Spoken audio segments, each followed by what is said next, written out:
Welcome to my channel compass with lens. बच्चों, आज हम सॉर्टिंग मटेरियल इनटू ग्रुप्स जो कि लेसन 4 है क्लास 6 का। और इस चैप्टर के क्वेश्चन आंसर्स की बहुत ज़्यादा डिमांड हो रही थी, तो आज मैंने यही चैप्टर तैयार करा है इसके क्वेश्चन आंसर्स। तो बच्चों, मैंने इसका पूरा डिस्क्राइब कर दिया है चैप्टर, और उसका लिंक मैं डिस्क्रिप्शन बॉक्स में डाल दूँगी। जिन बच्चों ने ये चैप्टर का डिस्क्रिप्शन नहीं देखा है तो वो ज़रूर देखिएगा, उसके बाद ही क्वेश्चन आंसर्स को अटैम्प्ट करना है। चलिए स्टार्ट करते हैं शॉर्ट आंसर क्वेश्चन से। फर्स्ट क्वेश्चन आ रहा है, list 5 materials, name one thing that is made from each of these. वो 5 मटेरियल्स के नाम देने हैं। Name one thing that is made मतलब जो उन सब के नाम में एक एग्जाम्पल देना है जो जो उन्होंने वर्ड्स दे रखे हैं। जैसे कि फर्स्ट, वुड से क्या बनता है? Pencil.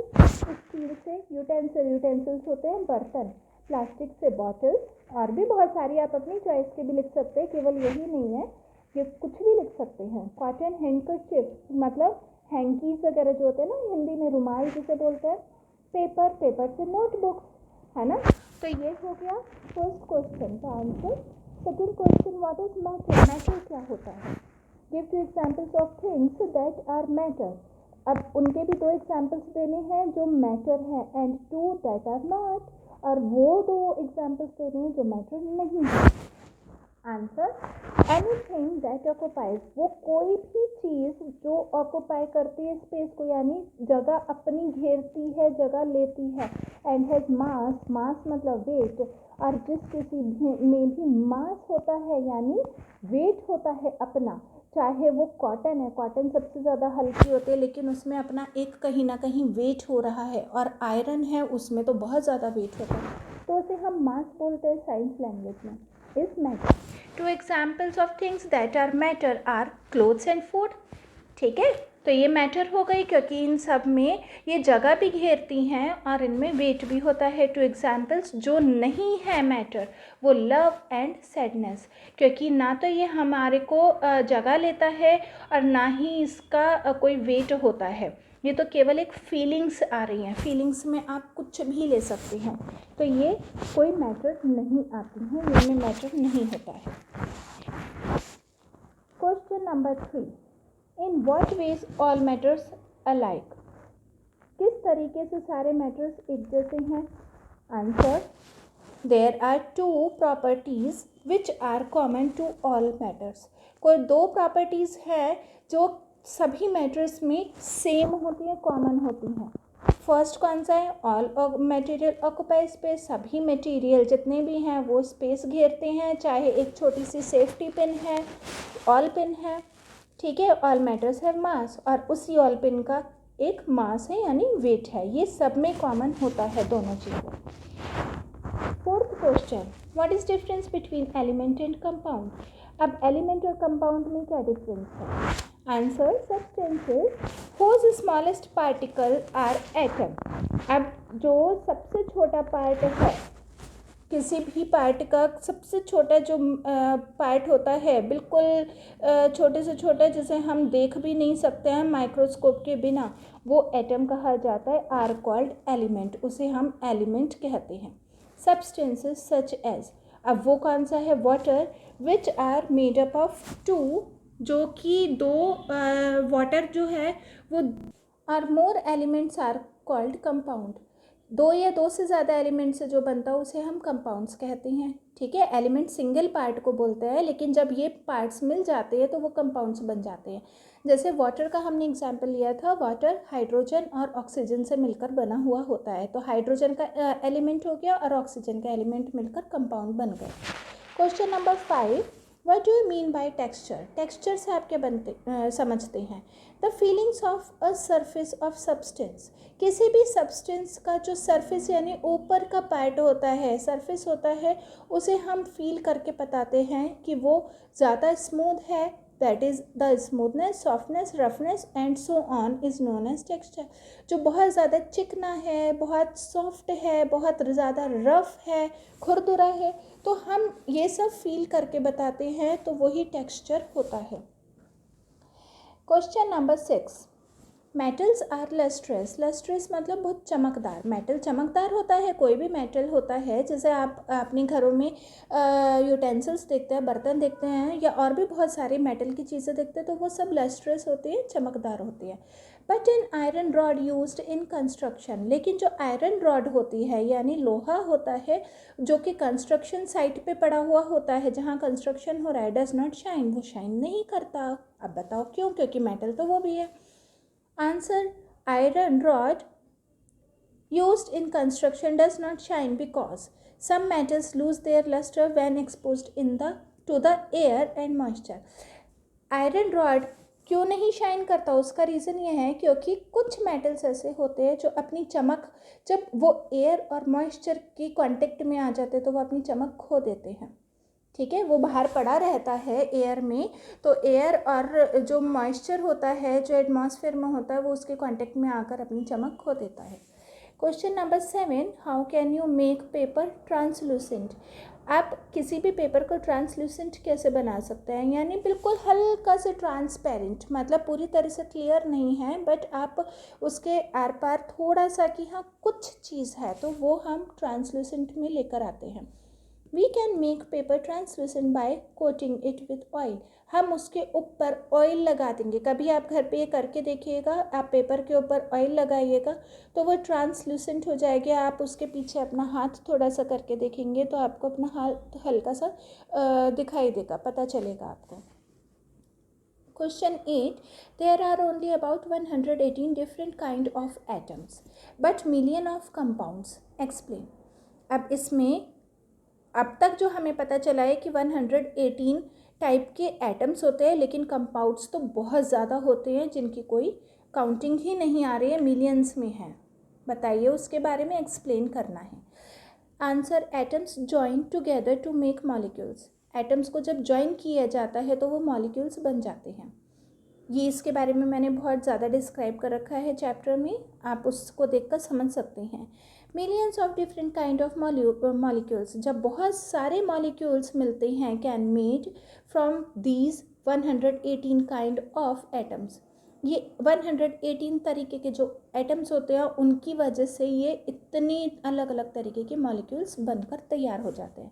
That is why we see millions of compounds all around us. बच्चों, यहाँ पर हमारे शॉर्ट आंसर क्वेश्चंस फिनिश हो गए हैं। Let's start long answer questions. Long answer question में फर्स्ट क्वेश्चन आ रहा है, व्हाट इज़ क्लासिफिकेशन? क्लासिफिकेशन क्या होता है? How is useful? और ये कैसे यूज़फुल है? तो answer is grouping together things. जब हम किसी भी सामान को ग्रुपिंग में हम उसको क्लासीफाई कर देते हैं यानी बांट देते हैं with similar properties is called classification. जैसे प्लास्टिक हो गया, तो जितना भी प्लास्टिक के ऑब्जेक्ट्स हैं वो हम प्लास्टिक की कैटेगरी में डाल देंगे। जितने भी कांच के ऑब्जेक्ट्स हैं उसे हम कांच की कैटेगरी में डाल देंगे। जितने भी रबर के ऑब्जेक्ट्स हैं उन्हें हम रबर की कैटेगरी में डाल देंगे, तो वो क्लासिफिकेशन कहा जाता है। It is useful because it makes studying the properties of things much easier. वो इसलिए यूज़फुल होता है, जब हम इनके बारे में स्टडी करते हैं तो वो हमारे लिए बहुत ज़्यादा ईजी हो जाता है।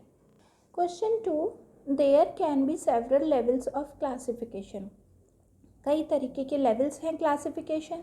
Explain with reference of classification of living things. Living things के हमें क्लासिफिकेशन के बारे में बताना है। ये जो पीछे एग्जाम्पल दिया था वो मैंने नॉन लिविंग थिंग का दिया था, यहाँ पर हमें लिविंग थिंग के बारे में बताना है। तो although living things share some common properties, जैसे लिविंग थिंग भी बहुत सारी कॉमन प्रॉपर्टीज़ को शेयर करती हैं, यानी बहुत सारी कॉमन चीज़ें उन सब में एक जैसी होती हैं। दे डिफ़र फ्रॉम ईच अदर, फिर भी वो एक दूसरे से अलग होती हैं बहुत तरीके से।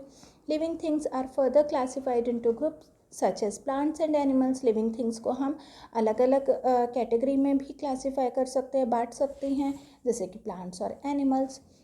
Each of these can be further classified. इसके बाद और भी हम इसे डिवाइड कर सकते हैं यानी क्लासीफाई कर सकते हैं बेस्ड ऑन सर्टेन प्रॉपर्टीज़, उनकी और प्रॉपर्टीज़ के ऊपर। कैसे?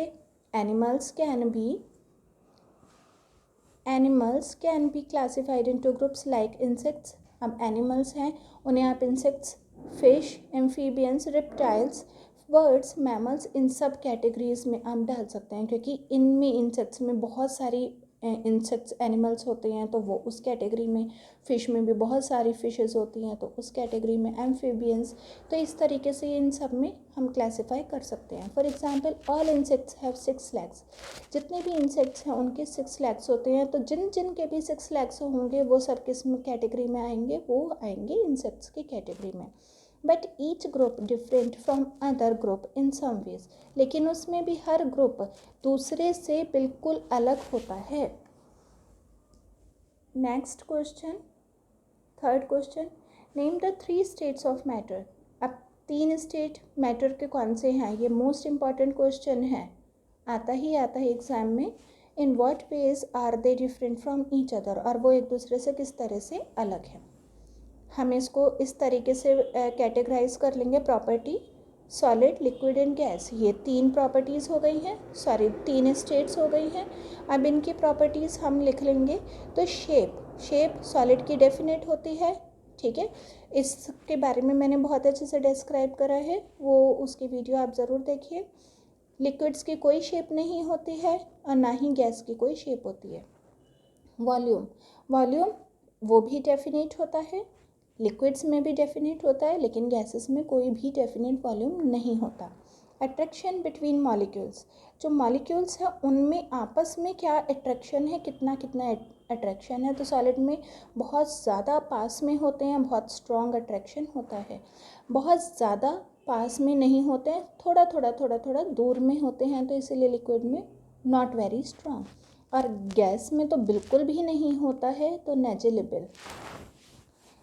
फोर्थ पॉइंट में शेप में आ गया, शेप बिटवीन मॉलिक्यूल्स के शेप में क्या डिफरेंस आ रहा है इनके.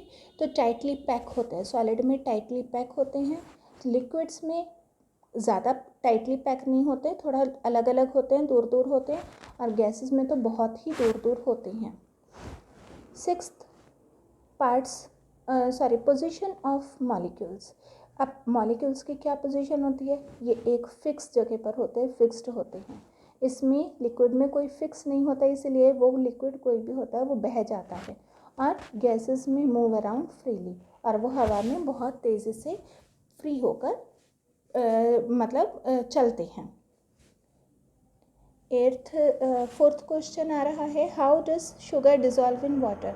अब वाटर के अंदर शुगर कैसे डिज़ोल्व कर जाती है, यानी घुल जाती है. Answer, water causes all molecules in solid piece of sugar to break apart. अब जो मॉलिक्यूल्स होते हैं शुगर के, वो सॉलिड पीस में जो होते हैं वो बीच में से जब पानी में डालते हैं तो वो टूट जाते हैं, ब्रेक हो जाते हैं.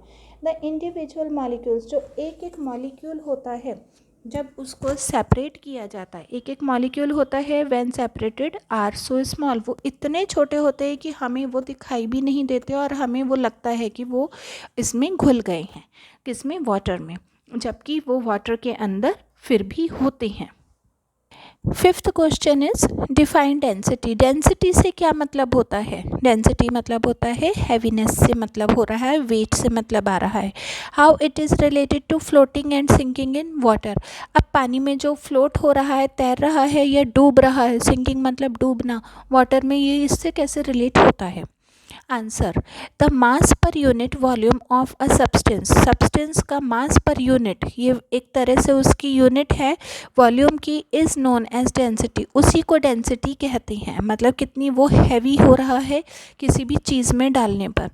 अ सब्सटेंस आयरन, जैसे कि आयरन और aluminium, which is denser then water, जो कि पानी से ज़्यादा डेंसर है, हैवी आ रहे हैं, हैवी हैं, विल सिंक इन वाटर, वो पानी में डूब जाएंगे. अ सब्सटेंस वुड कॉटन, ये जो सब्सटेंस है वुड और कॉटन एग्जाम्पल में, विच इज़ लेस डेंस, जो कि पानी से कम हैवी हैं, यानी पानी ज़्यादा हैवी है comparative to these, will float in water, और वो पानी में फ्लोट करते रहेंगे यानी तैरते रहेंगे. Sixth question, What is difference between miscible and immiscible liquids? Miscible और immiscible liquids से आप क्या समझते हैं? Give one example of each. सभी का एग्जाम्पल देना है. Answer is liquids. Which mix with each other are called miscible liquid. जो एक दूसरे में पूरी तरह से मिक्स हो जाते हैं उन्हें मिसेसिबल कहा जाता है। Liquids that do not mix with each other are called immiscible. लेकिन जो लिक्विड्स एक दूसरे में मिक्स नहीं होते हैं, अलग अलग रहते हैं, उन्हें हम इमिसेसिबल लिक्विड्स कहते हैं। ठीक है, जैसे कि मिसेसिबल का एग्जाम्पल क्या आ जाएगा, मिल्क डिजॉल्व इन वाटर। अगर मिल्क और वाटर को मिक्स कर दिया जाए तो हमें पता ही नहीं चलेगा, ठीक है ना, वो पूरी तरह से मिक्स हो जाएंगे, तो ये मिसेसिबल हो गया। लेकिन oil does not dissolve in water. लेकिन ऑयल को अगर वाटर के अंदर डालेंगे तो ऑयल अलग फ्लोट करता रहेगा और पानी अलग रहेगा, तो वो इमिसेसिबल हो गया। Question 7, What is the difference between transparent and opaque objects? Transparent जिसमें कि हम एक चीज़ के आर पार देख सकते हैं, ठीक है, और ओपेक होता है जिससे हम नहीं देख सकते। तो दोनों में क्या डिफरेंस है और दोनों के हमें एग्जाम्पल्स भी देने हैं। Answer, if most of the light can pass through an object it is known as transparent. ज़्यादातर लाइट या कोई भी चीज़, लाइट पड़ेगी तभी हमें दूसरी जगह पर उसके आर पार दिखाई देगा, उसी को हम ट्रांसपेरेंट कहते हैं। If the light can not pass, लेकिन अगर कहीं पर लाइट पास नहीं हो रही है और हमें दूसरी जगह कुछ भी चीज़ नहीं दिखाई दे रही है तो वो ओपेक है। अब ट्रांसपेरेंट का एग्जाम्पल वाटर और ग्लास। अब पानी के अंदर जो बहुत साफ पानी है, तो पानी के अंदर गिरी हुए पत्थर हो गए, स्टोन्स हैं या फिशेस हैं, वो हम देख सकते हैं, कुछ भी चीज़ है। और ग्लास के भी हम आर पार देख सकते हैं, जो कांच का ग्लास होता है। स्टील के ग्लास में हम सामने से नहीं देख सकते, हम ऊपर से देख सकते हैं, लेकिन कांच के ग्लास में अगर दूर रखा हुआ है और उसके अंदर मिल्क है या टी है तो वो हमें दूर से दिखाई जाता है, तो वो ट्रांसपेरेंट हो गया। बट ओपेक में क्या हो गया, बुक हो गई या वॉल हो गई, हमें वो आसपास उसके आर पार दिखाई नहीं देता है, तो ये ओपेक में आ जाता है। तो बच्चों यहाँ पर हमारा लॉन्ग आंसर क्वेश्चंस फिनिश हो गए हैं। अब हम थिंक एंड आंसर लेते हैं। Now let's start think and answer, जो कि हॉट क्वेश्चंस के नाम से आपकी बुक में दे रखा है। इसका फर्स्ट क्वेश्चन आ रहा है, you want to take a tumbler. आप एक टम्बलर, ग्लास को बोला है, आप एक टम्बलर पिकनिक पर लेकर जाना चाहते हैं। You want to crush and throw away the tumbler after use. उसके बाद आपने जब यूज़ कर लिया उस टम्बलर को, उस ग्लास को, तो आपने उसे क्रश कर दिया और उसे फेंक दिया। Name 2 materials from which such a tumbler can be made. अब वो 2 मटेरियल्स बतानी है जिसमें आप टम्बलर को इस तरीके से आप कर सकती हैं, क्रश भी और थ्रो भी। आप स्टील के ग्लास को कर सकते हैं, नहीं कर सकते। आप कांच के ग्लास को कर सकते हैं, नहीं कर सकते। तो आप कौन से ग्लास को, एक तो प्लास्टिक और एक थर्माकोल। प्लास्टिक भी हल्की वाली जो होगी, ठीक है, तो उसमें आप क्रश करके उसे थ्रो कर सकते हो, और ऐसे ही थर्माकोल के हो गए। Second question, can water cause molecules in a piece of chalk to break apart. How can you say this. Can water, अब क्या वाटर में जो चॉक के पीसेस हैं उसके मॉलिक्यूल्स क्या ब्रेक हो जाएंगे। How can you say this, no answer. That is why chalk does not dissolve in water. वो इसलिए ऐसा होगा क्योंकि ये जो क्वेश्चन आ रहा है, ये क्वेश्चन होता है जब हम पानी में शुगर को या सॉल्ट को मिक्स करते हैं तो वो मिक्स हो जाता है। लेकिन जो चॉक है, चॉक तो पानी में मिक्स नहीं होता, डिजॉल्व नहीं होता, तो इसीलिए ये अप्लाई नहीं होता। थर्ड क्वेश्चन आ रहा है, which has the greater density. अब किसकी डेंसिटी ज़्यादा, आइस की या फिर वाटर की। और ये भी आप कैसे कह सकते हैं, तो वाटर की डेंसिटी ज़्यादा है, becomes more denser because ice floats over its surface. क्योंकि आइस जो है उसकी सरफेस पर फ्लोट करता रहता है। This is the last question of this chapter is fourth question, 2 molecules of a solid are kept some distance। 2 molecules हैं solid के, वो दूर दूर उन्हें रखा है, and the force between them is measured, और जो उनका फोर्स है वो मेज़र भी किया जा रहा है। The solid is then melted, जो सॉलिड है अब वो पिघल गया है, टू फॉर्म अ लिक्विड, और उससे क्या हो गया, मेल्ट होने के बाद वो लिक्विड बन गया, जैसे आइस हो गई, two molecules of the liquid, अब मॉलिक्यूल्स के दो molecules are now kept the same distance, अब उन्हें भी इसी तरीके से सेम डिस्टेंस पर रखा गया है। And the force between them is measured, अब उन दोनों का जो मेज़र किया गया जो फोर्स लग रहा है, which force will be greater, अब इनमें से हमें बताना है कि कौन सा फोर्स ज़्यादा होगा। Explain why. The force between the molecules, molecules के बीच का जो फोर्स है वो बिल्कुल सेम ही रहेगा जितनी दूरी पर उनको रखा गया है, जो मेज़र किया गया है। ठीक है, तो बच्चों यहाँ पर आपका चैप्टर के क्वेश्चन आंसर्स फिनिश हो गए हैं। अगर आपको इस चैप्टर के क्वेश्चन आंसर्स अच्छे लगे हैं तो प्लीज़ लाइक ज़रूर कीजिएगा। अगर आप नए हैं इस चैनल पर तो सब्सक्राइब तो बिल्कुल मत भूलिएगा करना। और नेक्स्ट वीडियो के लिए टिल देन बाय बाय।